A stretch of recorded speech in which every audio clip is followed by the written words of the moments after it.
What is up, my mixing engineers? It's been a minute. I have been a little busy these days and a little distracted, and I haven't really been making any videos, but that's life. And we're back at it. There's a really cool technique I've been doing in which I convert my drums to be volume controlled mainly by velocity. And we can even go further into detail on what that actually means, but I like to call it just velocity drums. And it's a new thing I legit just started doing, but it's a really interesting way on mixing drums. And I'm going to show you how to do it right now. But just to kind of show you how realistic we can get these drums to sound. And this isn't even the full tutorial. This is just the basics of velocity, not pitch, nothing else, which we are probably going to dive into deeper, because it just gets it way cooler, especially with Ableton 11's expression tools now that they have are just really awesome. We're going to get into that probably in another tutorial. This tutorial is just going to be about how we can manipulate velocity so that when we are mixing our drums, instead of, either having random velocities or turning up the volume up or down on a snare, on a kick or something, just to make it sound a little more real, we can actually visualize it, which I'll show you real quick. So my drums, instead of mixing by the volume, I'm mixing legit by the velocities. When we pull up this velocity, you can see that we're just in the velocities here. So normally you would have to go into your kits here and change the volume here, down here on the right. You'd have your hi-hat right here. You could change the volume there, or you could come over to the kick that I have here and change the volume there, and that would be the volume, or you could even change the velocities and have it act randomly, so on and so forth. There's other things you can do. This is just another technique that I found really interesting when it comes to mixing, because I've never mixed like this before. But this is going to be the end sound that we're kind of going for. Mind you, there is some really cool reverb and some other things going on here, and the synth I've affected a little bit too. Just mainly listen to these drums and see if you can notice how realistic they sound and how we're going to actually get to this end goal.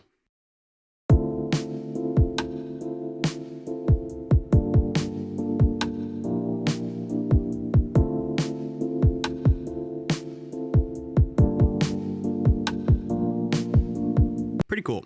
So let's get to it. So if you notice here, I'm going to double click this MIDI track. We're going to open it up. We're going to get these velocities all the way up here. We're going to drag them up. And I'm pretty sure, it's this little button right here. So you can hit the show or hide. They have a probability you can use. I don't use it that much just quite yet. But then they also have the velocity knob. So you click that, and now we can see the velocities. Now, just for reference, if I were to grab all the hi-hats here and drag them up, the volume of the hi-hats is going to go up.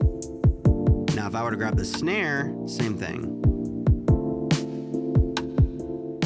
But because they're so intricately controlled by velocity, you can make each hit so minutely different that it feels real, sounds real. Your ears are unconsciously going to be able to notice that this snare right here has a velocity of 115 versus this snare here, which has a velocity of 116. Doesn't sound like, oh, that one velocity, but when you have it this minute, so controlled to the volume here, then it's going to really react a little more extreme just on small changes, making each hit be different, each hit feel more real. You can even do it with the kicks. Everything can be a slightly bit different than each other, making it feel like a real human is playing these drums, when in all reality, we are creating every single hit. Now, how do we do that? Right here, I have the 707 core kit that I've loaded up. I think I've changed the kick sound.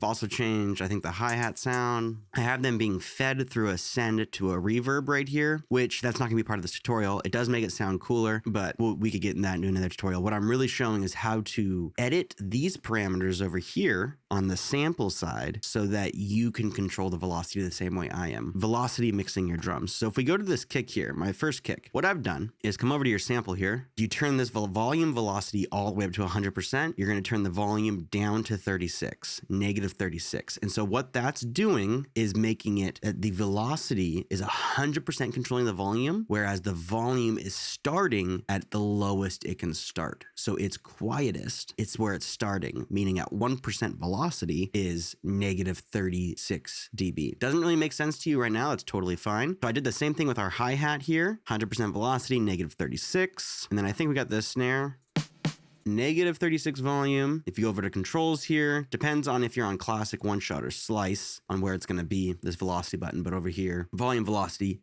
100%. Now there's other things we can do to make this even cooler, which I'm going to get into in another tutorial, but for this tutorial specifically, we're just going to be going over the velocity. So now I'm dragging this velocity up. And for the tutorial's sake, I'm going to grab everything and make it as loud as possible. 100% velocity. What are we doing? I even had some accent kicks in there that you probably weren't even really noticing. These little light kicks right here. These were super duper quiet. You couldn't even hear them. So now if you listen to the beat, everything's going to be incredibly 100%, no change in the variation of the sound. It's going to sound like a robot's playing it, and it's going to be way over loud. But let's listen to it just to, you know, give ourselves an idea. I'm a little nervous.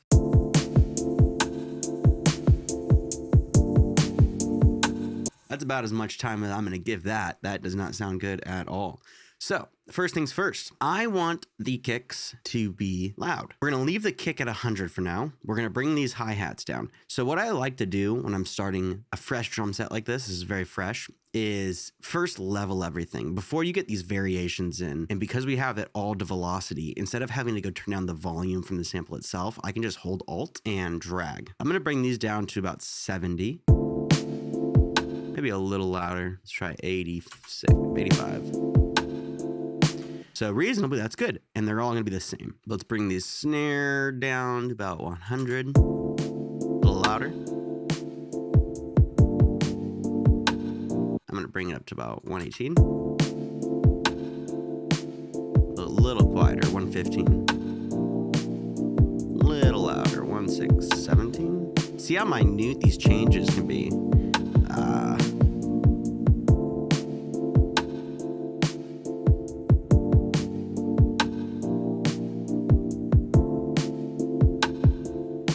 Bring this rim shot down.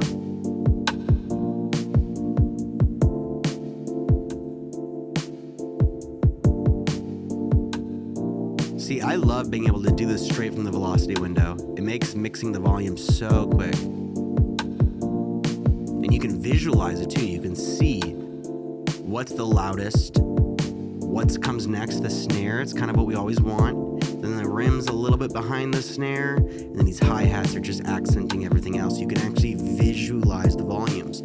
I really like it. Now, little trick that we're gonna do is we're gonna grab these hi-hats, right? Go over to randomize here on the left, bring it all the way down to 1, click it about 10 times. Now it's randomizing all these hi-hat sounds so they're a little more realistic.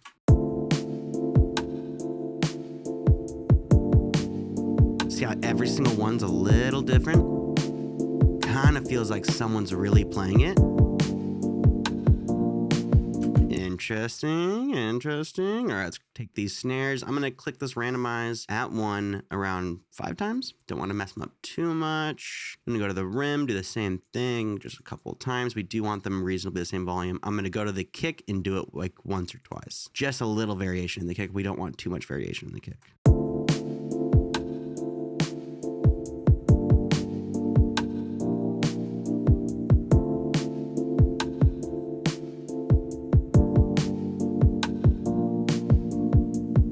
Cool. Isn't that fun? Isn't that a cooler way to mix your drums instead of having to go to each volume individually? Now, I don't know how other people mix their drums. I've never done it this way. This might be a more common thing now. I'm kind of old school in the fact that I've done mainly sample mixing, not necessarily being able to collectively mix everything like this with a velocity. So this is kind of new for me, but I also really like the visual side of it. Now, one thing we're going to get into next is going to be how to express everything now. And so follow for the next video so that we can really get into the depths of making this an actual insanely real sounding MIDI drum set. Stick around for that.